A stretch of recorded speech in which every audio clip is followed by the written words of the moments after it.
جیسے کہ nail polish ہے کہ اگر اس نے لگایا تو وضو نہیں ہوگا اور غسل نہیں ہوگا، یا ایک لپسٹک وغیرہ ہے کہ ایسا لگایا کہ جس کی وجہ سے وضو نہیں ہو رہا ہے یا نکال نہیں پا رہی ہے،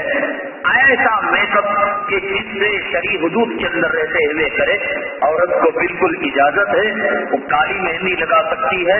مرد کے لیے کالی مہندی لگانا، ڈائی کرنا،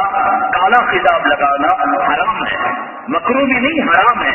جو مرد حضرات اگر کوئی امام ڈائی کرتا ہو، کالا خضاب لگاتا ہو، اس کے پیچھے نماز نہیں پڑھنی چاہیے، اس کو امام نہیں بنانا چاہیے۔ یہ عین حرام کاموں میں ایک حرام کام ہے، اس لیے کہ مرد کو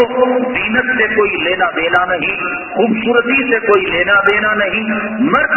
جہاد کے لیے پیدا کیا گیا، مرد محنت کرنے کے لیے یہ چھچورے کام، ایک انگلی کو، آدھی انگلی کو، آدھی ہتھیلی کو، پاؤں کے تلوے کو مہندی لگانا، یہ چھچورے کام کے لیے مرد نہیں پیدا کیا گیا، مرد بہت اونچے کام کے لیے پیدا کیا گیا۔ ہاں، آقا کی سنت کی تعمیل میں جو نیچرل مہندی ہوتی ہے، یعنی جو عورتیں پتوں کی مہندی ہاتھ کو لگاتی ہیں، وہ مہندی داڑھی کو لگانا اور سر کو لگانا، جو لال کلر آتا ہے وہ لگانا سنت ہے۔ یہ آقا نے اس کا حکم دیا ہے اور اس کے لگانے کے کئی میڈیکل فائدے ہیں۔ یہ دماغ کو تقویت پہنچاتا ہے، یہ بلاٹ کی بیماری کو دور کرتا ہے، یہ نیند کو اچھا لاتا ہے اور یہ بلغم اور سفرے کو دور کرتا ہے۔ یہ سنت ہے تو سنت کی برکتیں ہیں۔ خضاب لگانا مرد کے لیے حرام ہے، عورت کیونکہ زینت کے لیے بنائی گئی اس کو اجازت ہے۔ دیکھیے، انہوں نے ایک ادارے کا نام لیا، جو ادارہ دیوبندی مکتب فکر اور تبلیغی مکتب فکر سے الگ ہے۔ وہ ادارے والے تیلگو میں، کناڈا میں غیر مسلموں کو قرآن شریف دیتے ہیں، تو کیا یہ قرآن شریف غیر مسلموں کو دیا جا سکتا ہے جبکہ وہ پاک ناپاک، اس کے بارے میں ہمیں کوئی علم نہیں؟ انہوں نے یہ سوال کیا ہے۔ دیکھیے، غیر مسلموں کو کلام پاک کے ترجمے دیے جا سکتے ہیں، اس غیر مسلم کو جس سے عہد و پیمان لیا جائے اور اس سے وعدہ لیا جائے کہ بھائی دیکھو یہ اللہ کا قرآن ہے اور جب تم اس کو چھوؤ گے اور پڑھو گے تو پاکی کی حالت میں پڑھنا۔ اور ہمارا تجربہ یہ ہے کہ غیر مسلم مسلمان سے زیادہ اللہ کے قرآن کا اکرام احترام کرتا ہے، وہ مٹی سے ڈرتا ہے، وہ اپنے ہاتھوں سے بنائی ہوئی مورتی سے ڈرتا ہے، تو اللہ کے قرآن کی عظمت اس کے سامنے بیان کی جائے وہ ضرور اس کا احترام اکرام کرے گا۔ تو بہرحال جو ادارے والے یہ کام کر رہے ہیں وہ صحیح کام کر رہے ہیں۔ ایک اور بات کہ یہ ادارے والے تفسیر قرآن کے حلقے لگاتے ہیں، عورتوں کو فنڈ مہیا کرتے ہیں اور درس سے قرآن وغیرہ دیتے ہیں۔ میں نے آپ کو بتایا اپنے مکتبہ فکر کے علاوہ اور مکتبہ فکر کے درس قرآن کے حلقوں میں اور دینی بیانات کے اجتماع میں ہمارے اکابرین جانے کی اجازت نہیں دیتے، پرکھنے کے لیے، آزمائش کے لیے بھی نہیں۔ یعنی کوئی کہہ سکتا ہے کہ وہ کوئی اختلافی بات نہیں کرتے، وہ سورہ فاتحہ کا ترجمہ بیان کرتے ہیں، وہ خدا کی توحید کا بیان دیتے ہیں، ضرورت نہیں ہے۔ ایک جو ہے سننے والا اگر کسی غیر مکتب فکر کی بات کو سننے کے لیے جائے تو سنتے سنتے اور اس کی مجلس میں جاتے جاتے اس سے انسیت پیدا ہو جاتی ہے اور ہمارے اکابرین کے طرز عمل سے نفرت پیدا ہو جاتی ہے۔ اسی لیے تقلید شخصی اہل سنت والجماعت کے یہاں واجب ہے۔ تقلید شخصی ایک فرد متعین کی تقلید کرنا، ابو حنیفہ رحمۃ اللہ علیہ کی تقلید ایک فرد متعین کی اس لیے واجب ہے کہ آدمی کو اگر مطلق تقلید یعنی کسی بھی کی بھی، امام مالک کی، امام شافعی کی، امام احمد بن حنبل کی، تو آدمی تقلید میں بھی نفسانی خواہشات کی تباہ کرے گا، کبھی وہ مسلک کو جم کرے گا، کبھی وہ مسلک کو جم کرے گا۔ جیسے کہ غیر مقلدوں کا مسلک کیا ہے، ایک مجلس کی 3 طلاقیں ایک ہی طلاق ہے۔ اب ہمارے پاس ایسے بہت کیس آتے ہیں کہ ہم غصے میں اٹھا کر 3 طلاق ہم نے دے دی. امام مالک، امام شافعی، امام احمد بن حنبل، امام ابو حنیفہ، یہ 4 ائمہ اور جمہور علماء مشرق سے مغرب شمال سے جنوب تمام علماء کا متفقہ مسلک ہے ایک مجلس کی 3 طلاقیں 3 ہی ہیں. اب اس مرد کو سوائے اس عورت کی علیحدگی کے اور اسے جو ہے چھوڑنے کے اور کوئی چارہ کار نہیں. وہ بھول کر دیا، وہ نشے میں دیا، وہ پیار و محبت میں دیا، وہ غصے میں دیا. ثلاث جدہن جد وحدلہن جد، 3 چیزیں جن کا مذاق بھی سچ اور جن کا سچ بھی مذاق. یہ جو ہے 3 جن کا سچ بھی سچ، یہ طلاق ہونا، یہ طلاق اور نکاح اور غلام اور باندی کو آزاد کرنا ہے. تو اب یہاں یہ ہوگا کہ آزاد جو ہے تخلیق کی اجازت دے دی جائے تو آدمی فوراً کنورٹ ہو جائے گا غیر مخلف میں. چلو میری جورو کو چھوڑتا نہیں میں اس مسلک کے اندر ایک مجلس کی 3 طلاقیں 1 طلاق ہے اور اس مسلک میں اور 2 طلاق کی اور 2 گولیاں طلاق کی میرے بندوق میں وہ واپس ڈال رہے ہیں تو آدمی اپنی جورو سے شہوت پوری کرنے مسلک بدلے گا. تو لہذا ہم نے جس کا دامن تھاما علماء دیوبند کا، ان کو چھوڑ کر کسی اور کے بیانات، ہم نے دامن تھاما تبلیغ کا، اس کو چھوڑ کر کوئی اور پارٹی، ہم نے دامن تھاما اہل سنت والجماعت کا. وہ فنڈ دیتے ہو، وہ بیواؤں کی مدد کرتے ہو، وہ گھروں کے لیے چھتوں کی اسکیم کرتے ہو، وہ اسکول کا یونیفارم دیتے ہو، بالکل ضرورت نہیں ہے. اس سے آدمی کے اندر آزادی پیدا ہوتی ہے. دیکھیے یہ آزادی ایسی ہے کہ اس آزادی کے پلیٹ فارم پر آ کر آدمی کہیں سے کہیں چلا جاتا ہے. یہ جتنے گمراہ فرقوں کے سرغنا ہیں، امیر ہیں، گرو گھنٹال ہیں، امام احمد رضا خان، حضرت ابو الاعلیٰ مودودی اور باطل فرقے کے غلام احمد قادیانی پکے سچے 100% حنفی تھے، مخلص تھے. ابو الاعلیٰ مودودی بھی، امام احمد رضا خان بھی، غلام احمد قادیانی بھی، نذیر حسین بٹالوی بھی، اور یہ جو ان کے بڑے بڑے علماء تھے یہ پکے حنفی تھے. لیکن جب ان کو من چاہی مادر پدر آزادی ان کو ملی کہ بھائی امام ابو حنیفہ کون بھی، انہوں بھی ہمارے جیسے ایک آدمی، جب انہوں نے تقلید کا خلاقہ اپنے گلے سے نکالا. آج دیکھ رہے ہو ابو الاعلیٰ مودودی کو علماء اہل سنت والجماعت، علماء دیوبند ان کے بارے میں کیا کہتے ہیں. میں یہ نہیں کہتا وہ کیا ہے کیا نہیں ہے. علماء اہل سنت والجماعت اور علماء اہل دیوبند حضرت مدنی رحمۃ اللہ علیہ ابو الاعلیٰ مودودی صاحب کے ساتھ رہے، حضرت مولانا منظور نعمانی ان کے ساتھ رہے، حضرت مولانا علی میاں صاحب شروع میں ان کے ساتھ رہے. کچھ ایسی چیزیں دیکھی کہ بغاوت کر کر ان کو کہا کہ تم تائب ہو جاؤ، تم توبہ کر لو، تم اصلاح کر لو. پیغمبروں کے تعلق سے، صحابہ کے تعلق سے یہ لب کشائی اچھی نہیں، لیکن ضد ہٹ درمی کا برا ہو کہ انہوں نے ضد کی، ہٹ درمی کی، اور انہوں نے جماعت اسلامی کے نام پر ایک جماعت کی بنیاد انہوں نے ڈالی. آج یہ جماعت تو ہے لیکن اس جماعت جو ہے بے امیر جماعت ہے، یعنی فرضی عمرا تو ہے. یہ 3 جماعت ہے، پاورفل جماعت نہیں، طاقتور جماعت نہیں، بریلوی جماعت تو ہے. یہ 3 جماعت ہے کہ میں نے آپ کو بتایا کہ بالکل فرضی مسائل، نبی کے حاضر و ناظر ہونے کا، نبی کے حاضر مطلق ہونے کا، فاتحہ کا، چہلم کا، یہ مسائل کی بنیاد پر یہ بریلوی جماعت بنی ہے. یہ سب پکے حنفی تھے اور انہوں نے جب تقلید کے سنادے کو نکالا، مادر پدر آزادی ملی تو انہوں نے خود اپنا مسلک بنا لیا اور خود انہوں نے اپنی جماعت بنا لی. میں تو کہتا ہوں یہ زمانہ اتنا پرفتن زمانہ ہے،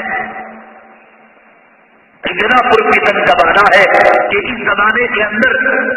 جو مسلمان رنڈیوں کا مزاج رکھتے ہیں. رنڈی کا مزاج کیا؟ وہ مرد کو چکی، وہ مرد کو چکی، وہ مرد کو چکی. تو کچھ مسلمان کیا کرتے ہیں، 2 جمعہ یہاں پڑھے، 1 جمعہ وہاں پڑھے، ایک مرتبہ کھٹا، ایک مرتبہ میٹھا، ایک مرتبہ کڑوا، ایک مرتبہ گھٹ، ایک مرتبہ نرم، ایک مرتبہ گالیاں، ایک مرتبہ پھول کی ہار، وہ کرتے ہی رہیں گے، بے موت مر جائیں گے، ان کو حق نہیں ملے گا۔ ایک عالم سے اپنا رشتہ جوڑ لو، ایک پیر و مرشد سے اپنا رشتہ جوڑ لو، بات سمجھ میں آئے بات سمجھ میں نہ آئے اسی کے دامن کو پکڑو، اسی پر بڑھ کر چلے جاؤ، غلط بتائے گا تو وہ ذمہ دار۔ جامع مسجد کے میناروں کو پکڑو اسی کو پکڑے رہو، سنی مسجد کو پکڑے رہو اسی کو پکڑے رہو، یہ رنڈیوں کا کام کرو گے، ذرا یہاں بھی چکیں گے، ذرا وہاں بھی دیکھیں گے، نہیں، موت آ جائے گی، حق نہیں ملے گا۔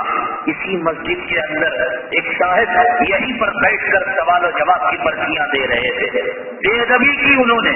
گستاخی کی انہوں نے، ایک باطل جماعت میں گئے، باطل جماعت نے ان کو امیر بنایا کہ ایسی بالکل باطل جماعت ہے، یہاں ایک پرچہ آیا، اس کو زکات دینا جائز، زکات تو کیا، اس کا مدد کرنا، اسے تعاون کرنا بھی ناجائز ہے، بالکل ایک باطل فرقہ ہے جو غیر اسلامی تشخص کو بڑھاوا دیتا ہے، علماء سے نفرت پیدا کرتا ہے،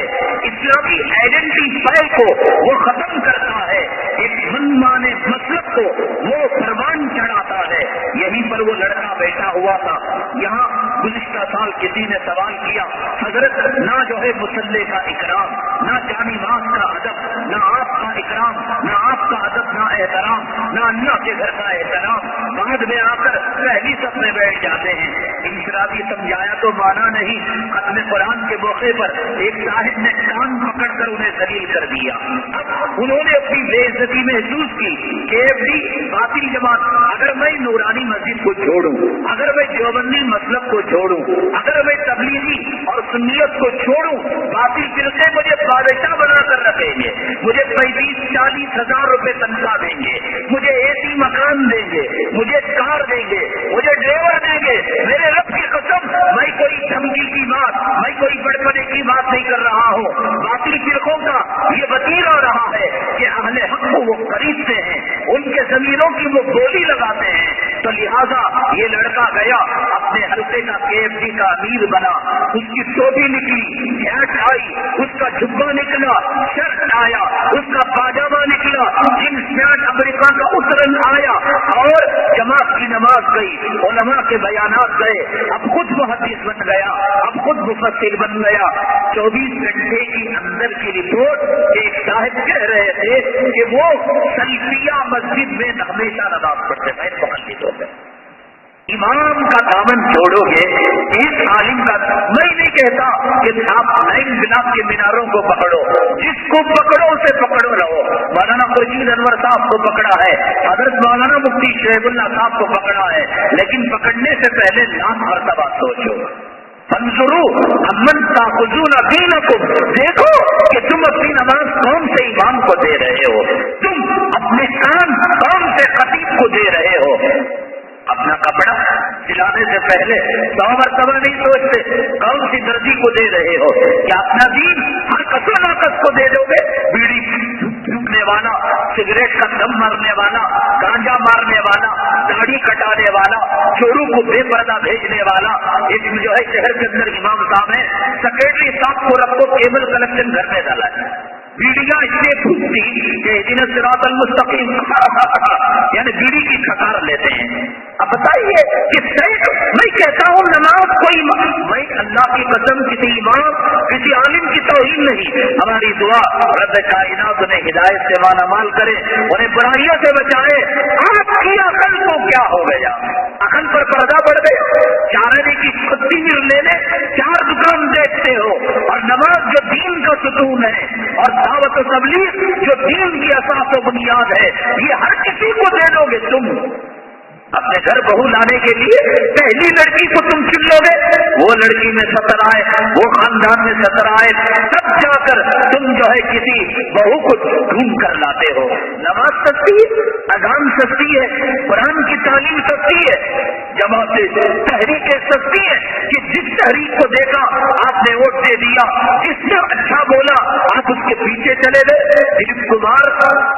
نعرے والی پرجوش تقریر کرتا ہے، میں چیلنج کے ساتھ کہتا ہوں بنگلور کے مساجد کے 90% خطیب